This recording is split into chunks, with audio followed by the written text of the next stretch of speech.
Hello students, this is Prachi. Welcome to our channel. आज हम करने वाले हैं class 12 chapter 10th vector algebra में हम नया टॉपिक करने वाले हैं आज vector, that is cross product of two vectors. And इससे पहले कि हमने जितनी भी एक्सरसाइजेज यानी कि अप टू एक्सरसाइज 10.3 तक कवर कर लिए हैं और जितने भी चैप्टर्स कवर कर लिए उन सबका लिंक आपको डिस्क्रिप्शन बॉक्स में मिल जाएगा, आप जाके प्लेलिस्ट गो थ्रू कर सकते हैं। मैंने आपको प्रोडक्ट बताया था टू वेक्टर्स का, दो तरीके का होता है। एक होता है आपके पास डॉट प्रोडक्ट और एक होता है आपके पास क्रॉस प्रोडक्ट। डॉट प्रोडक्ट को हम स्केलर प्रोडक्ट भी कहते हैं और क्रॉस प्रोडक्ट को हम वेक्टर प्रोडक्ट भी कहते हैं। क्यों? क्योंकि जब ये प्रोडक्ट करते हैं तो हमें सिर्फ और सिर्फ मिलता है मैग्नीट्यूड, और जब हम वेक्टर प्रोडक्ट करते हैं इसके साथ हमें मिलता है मैग्नीट्यूड प्लस डायरेक्शन भी हमें मिलती है। तो यहाँ तक हमने किया था एक्सरसाइज 10.3 में किया था। इसमें हम बात करेंगे एक्सरसाइज 10.4 के इंट्रोडक्शन प्लस इसके एग्जाम्पल्स में। तो इसके अंदर हमने दो प्रोडक्ट कैसे किए थे। मान लो कोई ये ए वेक्टर है और ये मान लो कोई बी वेक्टर है, इनके बीच में जो एंगल है वो है थीटा।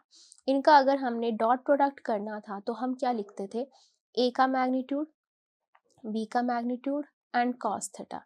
ठीक है, ये होता था इसका क्या, डॉट प्रोडक्ट। जब हम इसको सॉल्व करते तो आपके पास क्या मिलता था, आपको एक मैग्नीट्यूड मिलता था। ठीक है, अब हम बात करने वाले हैं cross product, that is vector product की। इसके अंदर क्या है, मान लो ये ए वेक्टर है, ये बी वेक्टर है और इसके अंदर आपके पास एंगल है थीटा। अब इसका आपने करना है क्रॉस प्रोडक्ट, तो इसका जो क्रॉस प्रोडक्ट रहता है वो इसे रिप्रेजेंट करते हैं और ये होता है ए का मैग्नीट्यूड, बी का मैग्नीट्यूड एंड साइन थीटा। ठीक है, अब देखो यहाँ तक तो आपको क्या मिल रहा है, सिर्फ मैग्नीट्यूड मिल रहा है। साथ में हम लगाते हैं यहाँ पर हम एन कैप, और ये हो गया आपका मैग्नीट्यूड और ये आपको देता है डायरेक्शन। तो this is how cross product is a vector product, जो आपको मैग्नीट्यूड तो दे ही रहा है यहाँ तक, साथ के साथ एन कैप, मतलब कि जो पर्टिकुलर वेक्टर आएगा उसकी डायरेक्शन क्या है। यानी कि इसका जो आंसर होता है वो आई cap, j cap, k cap की फॉर्म में आता है। इसमें क्या होता था, इसमें पर्टिकुलर एक नंबर मिलता था, यहाँ पे आपको एक नंबर नहीं, यहाँ पे आपको एक प्रॉपर वेक्टर मिलेगा। कैसे मिलता है, आई cap, j cap, k cap proper बना के मिलता है। ठीक है, वो कैसे करेंगे वो अब अभी हम फाइंड करेंगे। तो यहाँ तक तो हमें पता है कि दो वेक्टर्स का, हमें एक वेक्टर का कैसे मैग्नीट्यूड निकालते हैं, कितना एंगल होता है, कैसे करते हैं। Now what about N cap, the N cap क्या होती है, डायरेक्शन हम कैसे निकाल सकते हैं। इस डायरेक्शन के लिए हमारे पास एक लॉ होता है, that is right hand rule. अभी राइट हैंड रूल आपका क्या कहता है हम बताएंगे। अब फॉर डायरेक्शन, डायरेक्शन हम कैसे निकालते हैं। डायरेक्शन में हमारे पास ऐसा रहता है कि मान लो ये आपके पास एक्स एक्सिस है, ठीक है, ये मान लो वाई एक्सिस है और ये मान लो आपकी जेड एक्सिस है। ठीक है, और अगर मैं बात करती हूँ इस डायरेक्शन की, और ये हो गया आपका आई कैप, ये हो गया आपका जे कैप और ये हो गया आपका के कैप।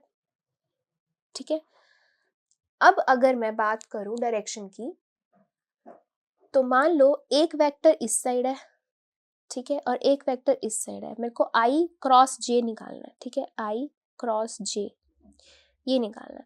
तो इसका जो डायरेक्शन बनेगी वो कैसे बनेगी, देखो उसके लिए हमारे पास होता है राइट हैंड रूल। तो राइट हैंड रूल के लिए हम क्या करते हैं, right hand side, right hand को हम ऐसे रखते हैं। ठीक है, और पहला जहाँ जो आपका पहला वेक्टर होता है उसको हम पहले ऐसे रखते हैं। ठीक है, फिर हम लेते हैं दूसरा, यहाँ पे क्या है अब जे। ठीक है, जे दूसरा वाला हो गया। तो हम फर्स्ट वेक्टर पे ऐसे हाथ रखेंगे और फिंगर्स रैप करेंगे towards the second, towards the second. ये हमने फिजिक्स में भी हम करते हैं। ठीक है, मैग्नेटिक फील्ड करंट वाले में भी हम ऐसे ही करते थे ना, था राइट हैंड रूल करते थे हम। सेम यहाँ पर भी ऐसा ही है कि फर्स्ट वेक्टर की तरफ हमने हैंड रखा और सेकंड वेक्टर की तरफ हमने फिंगर्स को रैप करा, और जहां आपका थंब पॉइंट कर रहा है that is the direction of the resultant product of both two vectors. दोनों वेक्टर्स का जो प्रोडक्ट आएगा उसकी जो डायरेक्शन होगी वो आपका पॉइंट कर रहा है थंब। जैसे कि अगर हम आई क्रॉस जे कर रहे हैं तो इसका जो डायरेक्शन है वो जा रही है आपकी अपवर्ड डायरेक्शन, जा रही है ऊपर की तरफ जा रही है। समझ आई। सिमिलरली अगर मैं इसकी डायरेक्शन मान लो मैं J क्रॉस I कर देती, तो J में क्या करती, पहले मैं राइट हैंड ऐसे रखती, रैप करनी है मुझे फिंगर्स I की तरफ, ठीक है, तो थंब कहाँ जा रहा है, डाउनवर्ड जा रहा है, तो थंब जाता नीचे की तरफ। क्लियर है ये बात? तो अब यहाँ देखो I क्रॉस J, क्या हुआ, I cross J upward, upward direction को किसकी है, के, यानी कि Z डायरेक्शन होगी ना, अगर ये x एक्सिस है, y एक्सिस है, तो इसकी परपेंडिकुलर कौन सी एक्सिस होती है, Z एक्सिस होती है ना, तो ये हो गई Z एक्सिस, यानी कि यहाँ पर k कैप हो गया। समझ आया? ऑन द अदर हैंड अगर हम बात करते हैं, अगर मेरे को J क्रॉस I करना हो, तो J क्रॉस I, तो जो थंब है वो डाउनवर्ड जाएगा, थंब डाउनवर्ड की मतलब कि k की नेगेटिव डायरेक्शन की तरफ जाएगा, तो J क्रॉस I कितना हो जाएगा, माइनस ऑफ k कैप हो जाएगा। तो इसीलिए यहाँ से हमें एक चीज और पता चली कि क्रॉस प्रोडक्ट जो होता है वो कॉम्यूटेटिव नहीं होता।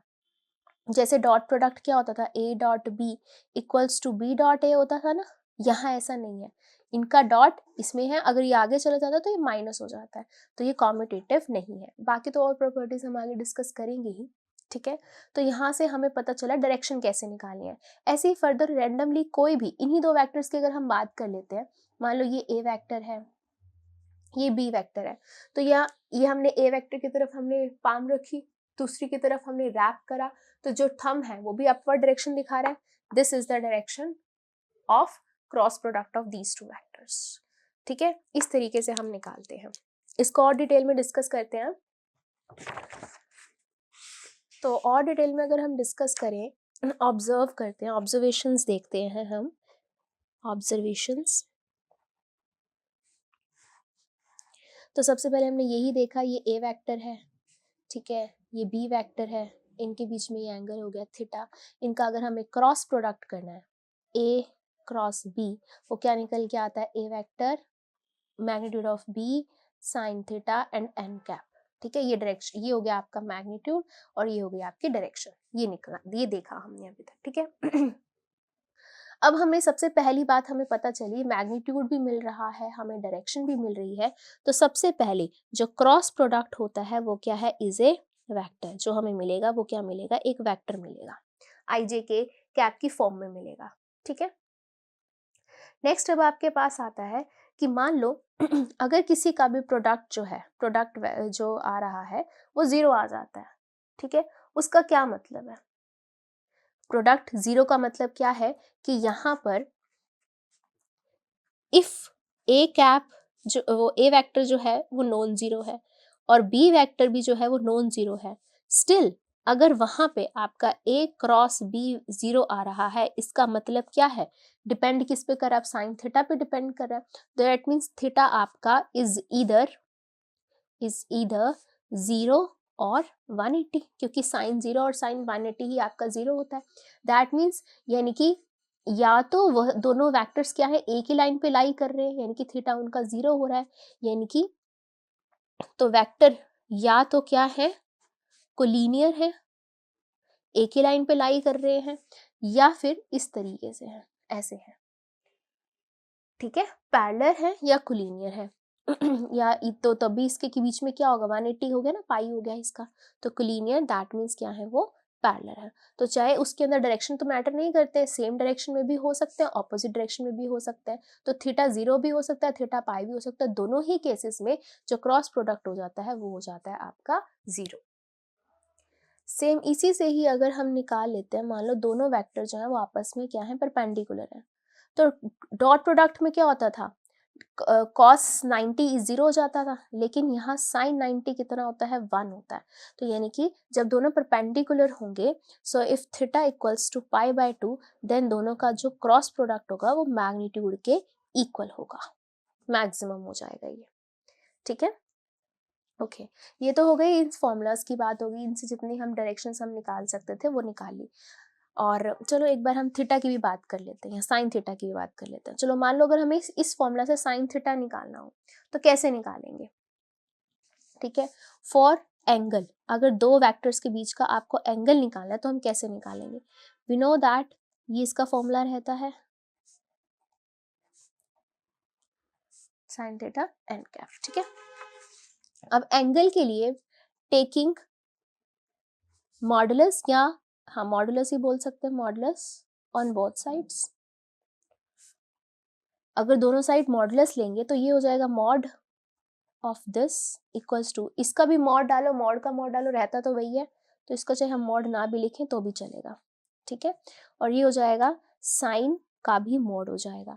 अब देखो यहाँ पर जो थीटा होता है ना, जो इस वाले के अंदर थीटा होता है, मैं आपको बता देती हूँ, ये जो थीटा होता है इस फॉर्मूले में जो थीटा होता है ये greater than equal to 0 less than equal to pi होता है, यानी कि थीटा इज ऑलवेज पॉजिटिव, ठीक है। इस कंडीशन में ऐसा चीज होती है, ये ध्यान रखेंगे, ठीक है। तो ऑब्वियसली तो ये तो पॉजिटिव आएगा ही, और इसकी तो डायरेक्शन का मॉडुलस लेंगे तो वो मैग्नीट्यूड ही हो जाएगा, तो उसका तो यहाँ पे मतलब ही नहीं बनता यहाँ पर, ठीक है।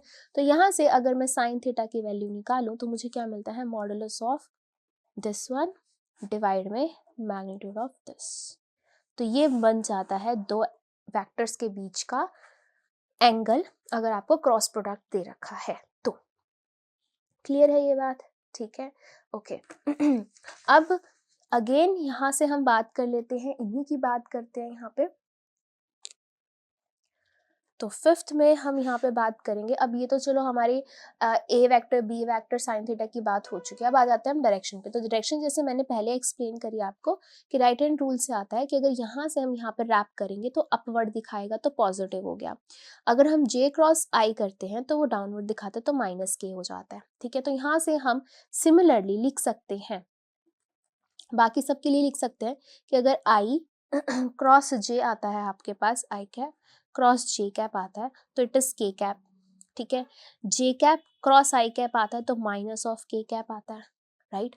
चलो आगे लिखो, आई और जे का हो गया, यहाँ से हम ऐसे जा रहे हैं। अब जे क्रॉस आई का देखो तो यहाँ पे पाम, यहाँ पे रैप, ये हो गया अपवर्ड, ठीक है। सो जे क्रॉस के करेंगे, जे क्रॉस के करेंगे तो क्या होगा आपका, अपवर्ड होगा। अपवर्ड में क्या आ जाएगा, फिर वो आई कैप हो जाएगा, इसको मैं ऐसे घुमा दूं तो ऊपर हो जाएगा, तो this is positive of I cap हो जाएगा, ठीक है। सिमिलरली उल्टा अगर मैं करूं, के क्रॉस जे करूं, तो के क्रॉस जे करूं तो वो डाउनवर्ड जाएगा, तो डाउनवर्ड में माइनस ऑफ आई हो जाएगा, तो के क्रॉस जे करेंगे तो माइनस ऑफ आई हो जाएगा। सिमिलरली अब के क्रॉस हाँ के क्रॉस आई करते हैं तो क्या होगा, के क्रॉस आई करेंगे तो ये हो जाएगा जे कैप पॉजिटिव का, और आई क्रॉस के करेंगे तो वो हो जाएगा माइनस का जे कैप, ठीक है। तो इन सब से हमने एक ऑब्जर्वेशन ली कि अगर हम आई जे के में अगर आप एंटी क्लॉकवाइज चलते हो, एंटी क्लॉकवाइज में सब पॉजिटिव आते हैं और क्लॉकवाइज चलते हैं तो वो नेगेटिव आते हैं। खुद सोचो, जब हम ऐसे चल रहे हैं, ऐसे चल रहे हैं, ऐसे चल रहे हैं, तो हर में अपवर्ड आ रही है डायरेक्शन, तो प्लस का के प्लस का आई प्लस का जे आ रहा है। जैसे ही हम उल्टा चल रहे हैं, आई के जे जे आई सब में डाउनवर्ड आ रहा है, दैट मीन्स सबका नेगेटिव आ रहा है। तो ये ध्यान रखेंगे, जब हम आई जे के में पॉजिटिव एंटी क्लॉकवाइज चलते हैं तो पॉजिटिव, क्लॉकवाइज चलते हैं तो नेगेटिव। तो ये 1-1 मार्क्स में भी क्वेश्चन आ सकते हैं आपके पास, ये क्वेश्चन पूछ लिए जा सकते हैं। एंड वेरी इंटरेस्टिंगली, अगर मैं आई क्रॉस आई करूं तो क्या होगा, सोचो, आई क्रॉस आई क्या हो गया, उनके बीच का एंगल कितना हो गया आपके पास, 0, and theta 0, that means sine 0, sine 0 का मतलब क्या हो गया, उनका क्रॉस प्रोडक्ट हो गया 0। तो यानी कि आई क्रॉस आई भी 0, जे क्रॉस जे भी 0 एंड के क्रॉस के भी 0। Unlike dot product, dot product में उल्टा था, डॉट प्रोडक्ट में आई डॉट आई 1 था, जे डॉट जे 1 था, के डॉट के 1 था, और ऑपोजिट वाले सब 0 थे। यहाँ पर ऑपोजिट वाले में आंसर्स आ रहे हैं और इनके साथ क्या हो रहा है, 0 हो रहा है, ठीक है। वन मोर थिंग, यहाँ हमें डायरेक्शंस बता रहे हैं, समझ में आई है। जब हम मैग्नीट्यूड देखें तो वो तो जो भी यहाँ पे 4 लगा होगा, 5 लगा तो 4 5 से 20 आएगा ही आएगा, वो तो मैग्नीट्यूड होगा ही होगा। तो ये जो फाइनल आ रही है, ये क्या आ रही है, डायरेक्शन आ रही है। कि मान लो अगर कोई एक वेक्टर 4 आई, यानी कि 4 मैग्नीट्यूड उसका एक्स डायरेक्शन में है, 5 मैग्नीट्यूड उसका वाई डायरेक्शन में है, तो जो रिजल्टेंट आएगा 4 5 से 20 वो जेड डायरेक्शन में आएगा, वो भी पॉजिटिव का। और अगर हम 5 into 4 करेंगे यानी कि y direction x direction, then वो नेगेटिव ऑफ z डायरेक्शन आएगा माइनस का 20। तो ये इसका मतलब है, कैप्स का मतलब है यहाँ हम डायरेक्शंस की बात कर रहे हैं। ओके तो अब मान लो जैसे हमें कोई भी फाइंड करना है, एरिया ऑफ ट्राइंगल निकालना है, एरिया ऑफ ट्राइंगल मान लो ABC निकालना है, ठीक है। ये मान लो आपको ट्राइंगल का एरिया दे रखा है, this is A, this is B and this is C, ठीक है, ये आपको दे रखा है और आपको ये एंगल भी दे रखा है थीटा, ठीक है। सो आपने कैसे निकालोगे, इसका फॉर्मूला कैसे हम निकालेंगे, तो हमें पता है एरिया ऑफ ट्राइंगल क्या होता है, half into base into height होता है, ठीक है। Late it B base this one, ठीक है। ये मान लो A वेक्टर है, ये मान लो आपका B वेक्टर है, ठीक है। तो इसका क्या फॉर्मूला बनता है, ये बनेगा आपका बेस हो गया B वेक्टर हो गया, तो मैग्नीट्यूड ऑफ B आप लिख सकते हो यहाँ पर, ठीक है। And what about height, height is this one perpendicular, ठीक है। तो इस परपेंडिकुलर को आप कैसे निकाल सकते हो, लेट इट बी AD, ठीक है। तो ये आप AD कैसे निकाल सकते हो, sine theta, sine is perpendicular by hypotenuse, तो perpendicular is AD and hypotenuse is AB।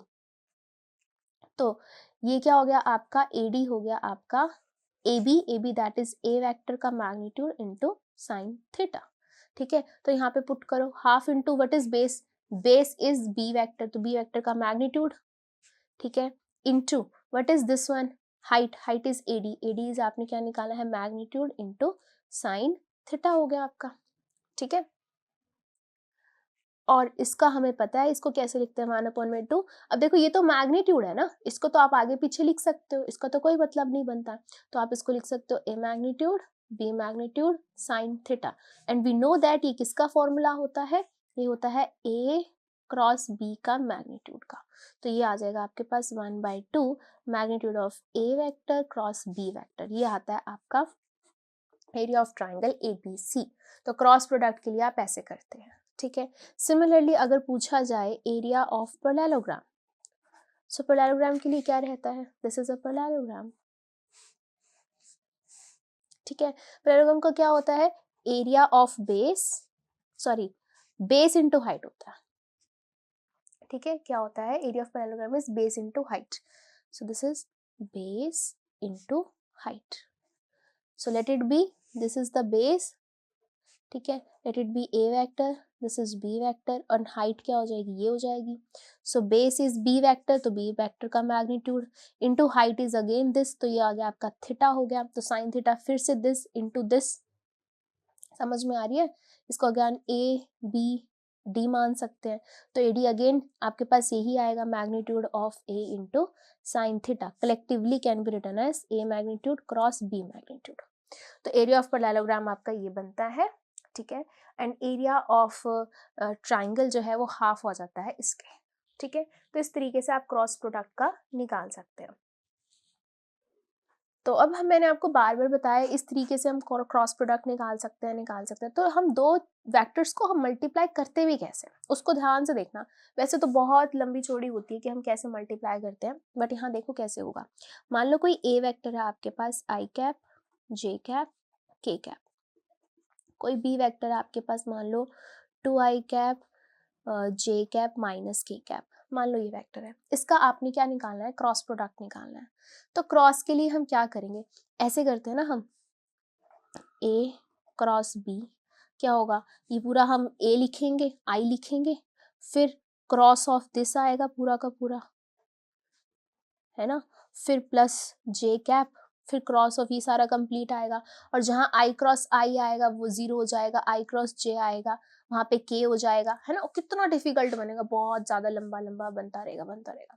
तो इसके लिए क्या होता है, इतना लेंथी ना जाए उसके लिए आपके पास छोटी सी एक चीज होती है, वो कैसे होती है, वो कैसे निकालते हैं, देखो A क्रॉस B, उसको हम कैसे निकालते हैं, यहाँ हम लिखते हैं I कैप, यहाँ लिखते हैं J कैप, और यहाँ लिख देते हैं हम K कैप, ठीक है।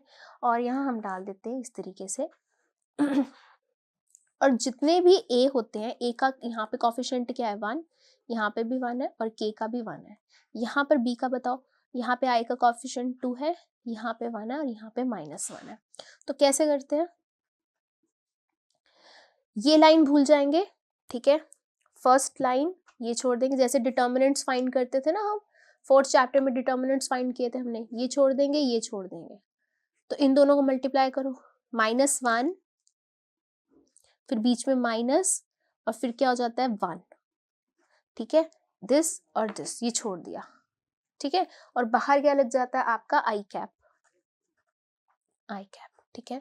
फिर याद रखना यहाँ हम j के साथ क्या लगाते हैं, माइनस लगाते हैं, this is plus minus plus, ऐसे निकाल देते हैं डिटर्मिनेंट्स में भी, तो यहाँ हम लगा देते हैं माइनस, और फिर j वाली लाइन भूल जाते हैं, दिस वाली लाइन और दिस लाइन, फिर यहाँ पे लगाते हैं माइनस का 1, माइनस 2 1s are 2, और यहाँ बाहर लगा देते हैं j कैप, फिर प्लस, अब k को भूल जाएंगे, ये भूल जाएंगे, 1 1s are 1, minus 2 1s are 2, और बाहर आ जाएगा आपका k कैप, तो फाइनल आएगा आपका -2i cap, this is -3 plus 3j cap and minus का k कैप, ये आ गया आपका क्रॉस प्रोडक्ट। देखो क्रॉस प्रोडक्ट जो है वो किसकी फॉर्म में आया है, i j k की फॉर्म में आया है, दैट मीन्स दे क्या है, ये एक वेक्टर प्रोडक्ट है, क्रॉस प्रोडक्ट क्या हुआ आपका, एक वेक्टर प्रोडक्ट हुआ। और अगर मैग्नीट्यूड निकालना तो मैग्नीट्यूड आपको पता ही, रूट इसका स्क्वायर प्लस इसका स्क्वायर प्लस इसका स्क्वायर, वो निकाल ही लेते हैं हम, ठीक है, तो आपको और भी अच्छे से क्लियर होगा क्रॉस प्रोडक्ट के बारे में।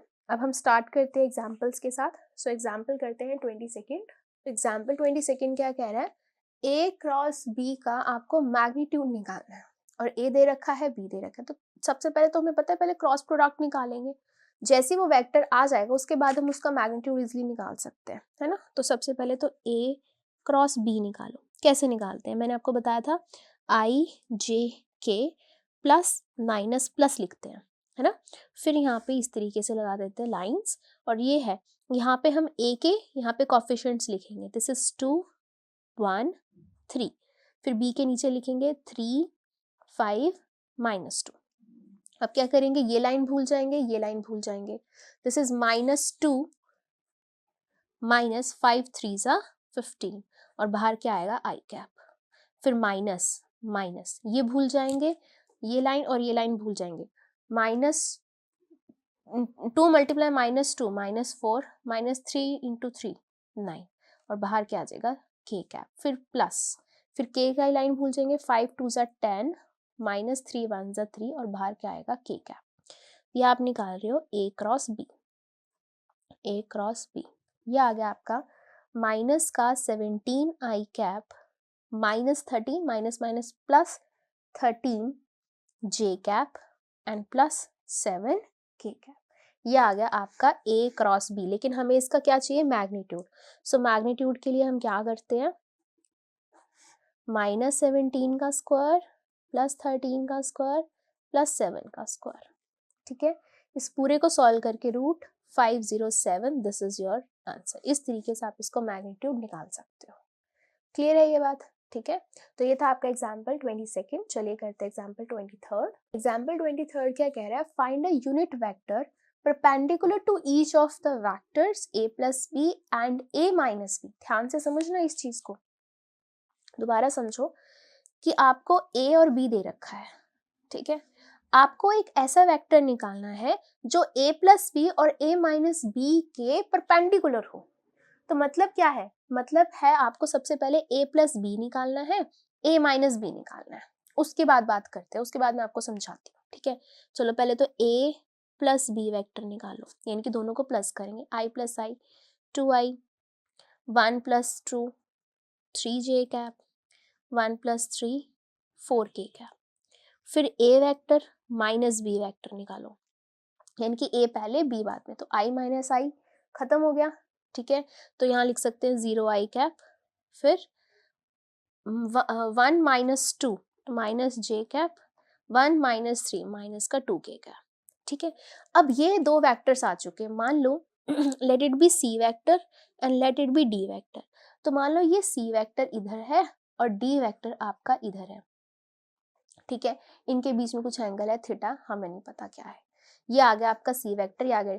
अब आपको एक ऐसा वेक्टर निकालना है जो इन दोनों के परपेंडिकुलर हो, तो परपेंडिकुलर कैसा होगा, मतलब क्या है, यानी कि जब हम राइट हैंड रूल लगाएंगे इस वाला, तो ऐसे ही जाएगा ना ये।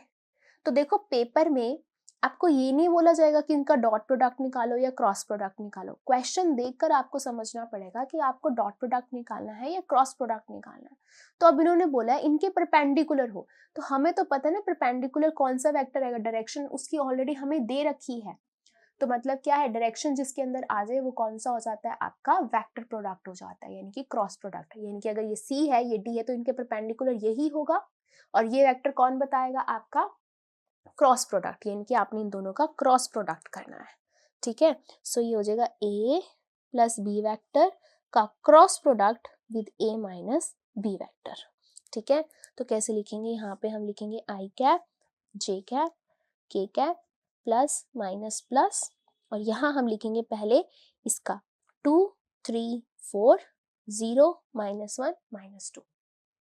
ठीक है, सॉल्व कर लो यहाँ से, इसको छोड़ेंगे इसको छोड़ेंगे, -6 माइनस -4 माइनस +4 आई कैप, फिर माइनस लगाते हैं, ये छोड़ देंगे, दिस इज -4 -0 जे कैप, फिर ये छोड़ देंगे, दिस इज -2 -0 के कैप, तो ये आ गया -2 आई कैप प्लस का 4 जे कैप माइनस का 2 के कैप, ये आ गया आपके पास। ठीक है, ये आ गया ऐसा वेक्टर जो इसके परपेंडिकुलर है, लेकिन आपको क्या निकालना है, यूनिट वेक्टर। तो यूनिट वेक्टर का मतलब क्या होता है, जिसका मैग्नीट्यूड 1 हो, यानी कि आपने इस वेक्टर को क्या कर देना है, इसी के मैग्नीट्यूड से डिवाइड कर देना। किसी भी यूनिट वेक्टर, मान लो सी सम यूनिट वेक्टर, तो यूनिट वेक्टर को हम रिप्रेजेंट करते हैं सी कैप से, तो ये हो जाता है सी वेक्टर डिवाइड में सी वेक्टर का मैग्नीट्यूड। अब ये जो भी वेक्टर आया है, ठीक है, लेट दिस वेक्टर भी, इसको हम z वेक्टर, z नहीं आया वो तो हो गया ना, इसके अंदर कुछ अलग मान लो, कैपिटल ए मान लो, this is capital A vector आ गया आपका। ठीक है, अब आपको इसका कैपिटल ए का यूनिट निकालना है, तो उसका हो जाएगा आपका ए वेक्टर डिवाइड में मैग्नीट्यूड ऑफ ए वेक्टर। तो अब क्या करोगे, ये तो ए वेक्टर है ही, ठीक है, अब इसका डिवाइड करना है आपको मैग्नीट्यूड से, तो इसका मैग्नीट्यूड निकालो। अब इसका मैग्नीट्यूड निकालो, 2 का स्क्वायर 4 का स्क्वायर 2 का स्क्वायर, ये आ जाएगा आपके पास √24।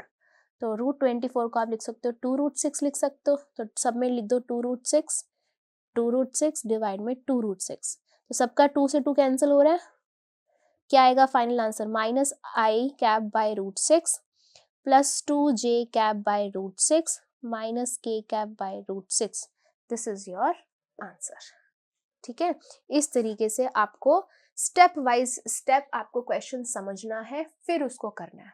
पेपर में थोड़ी बोला जाएगा कि क्रॉस प्रोडक्ट करो, अच्छा ये कौन से एग्जाम्पल से आया है, कौन सी एक्सरसाइज से आया, वहां आपको सोचना है कि उन्होंने बोला ऐसा यूनिट वेक्टर जो परपेंडिकुलर है। देखो मान लो अगर उन्होंने ना बोला होता कि परपेंडिकुलर है, सिर्फ बोला होता यूनिट वेक्टर निकालो, तो यूनिट वेक्टर तो हम कैसे भी निकाल सकते थे।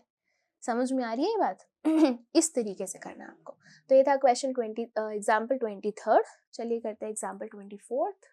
सो एग्जाम्पल 24th क्या कह रहा है, find the area of triangle having points ABC as vertices. तो ये आपके वर्टिसेस हैं, ठीक है, तो हम पहले लिख लेते हैं। यहाँ पर ये A वर्टिस है, ये B है, ये C है, ठीक है। आपको इसके एरिया निकालना। देखो अगर पेपर में ऐसा ही क्वेश्चन आता है, आपको नहीं पता कि वेक्टर से आ रहा है कहाँ से आ रहा है, तो आप अपना फॉर्मूला कोई भी लगा सकते हो यहाँ पर, ठीक है।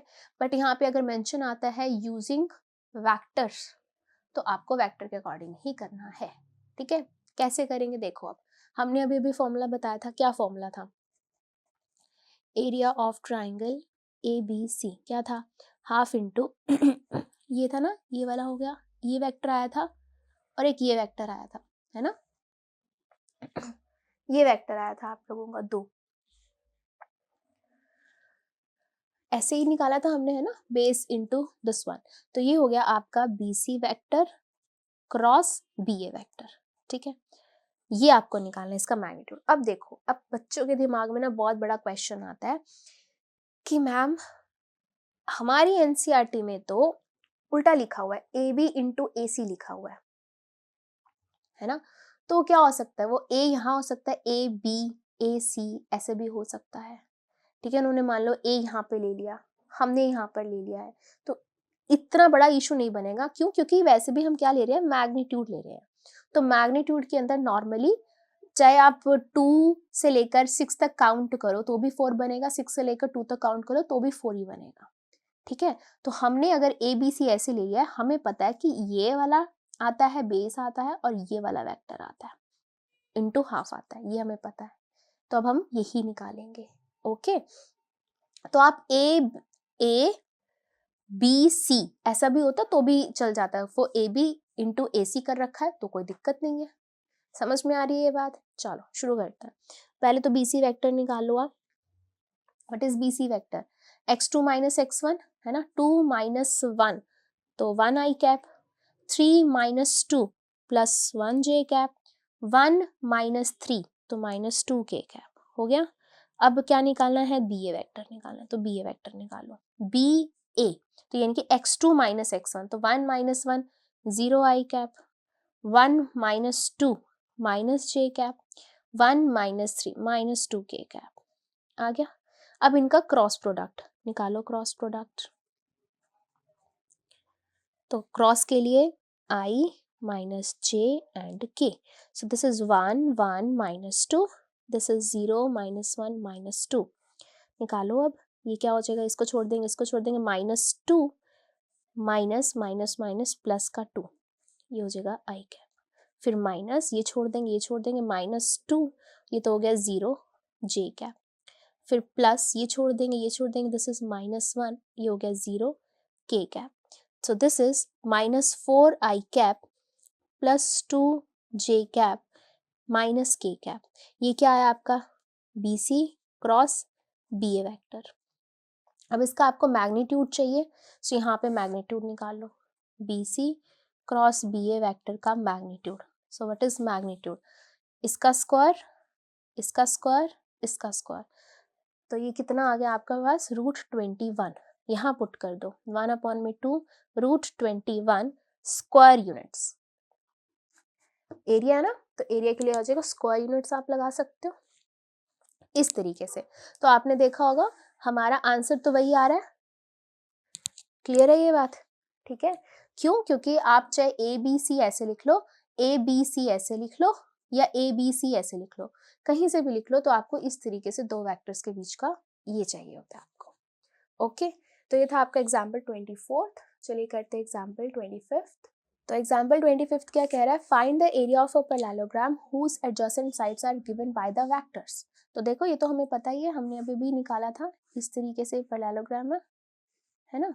तो कैसे निकाला था हमने? Area of parallelogram this cross this, ये होता है। तो ऑलरेडी आपको दे ही रखे एडजेसेंट, तो बस हमें इनका क्या करना है? क्रॉस प्रोडक्ट निकालना है। ठीक है, क्या होता है? एरिया ऑफ पैरेललोग्राम, ये तो डायरेक्ट होता है, इनके मैग्नीट्यूड का क्रॉस प्रोडक्ट होता है ना। तो ये निकाल लेते हैं, ए क्रॉस बी निकालो, लिखो पहले आई cap j cap k cap plus minus plus, values लिख दो, this is 3 1 4, this is 1 minus 1 के। अगर देखो मान लो आपने ये यहाँ पे पहले लिख दिया ना, ये बाद में लिख दिया, गलत हो जाएगा। क्यों? क्योंकि मैंने आपको बताया था A cross B is not equal to B cross A, वो माइनस में होता है, बताया था ना ये चीज। चलो अब आ जाओ, इसको छोड़ो, इसको छोड़ो, दिस इज 1 1 ज़ा 1 माइनस माइनस 4 प्लस 4 आई कैप।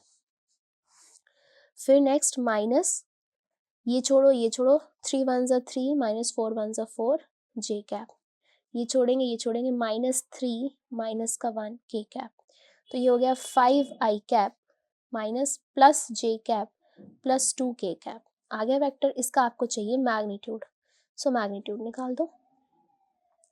ये आएगा आपके पास 25 1 4, दिस इज √30, राइट। तो यही जो है वो आपका, एक मिनट सॉरी मिस्टेक हुआ है यहाँ पे, दिस इज माइनस का 3 एंड माइनस का 1, तो माइनस का 4 के कैप आएगा। ठीक है, तो माइनस का 4 का स्क्वायर करेंगे तो ये हो जाएगा आपका 16। ठीक है, तो 26 प्लस 16 दिस इज √42, और यही आपका पूछा था, this is √42 is your answer. ठीक है, तो ये था आपका example 25th। Thank you, that's all for this video. Next video में हम कवर करेंगे कंप्लीट एक्सरसाइज 10.4। Thank you.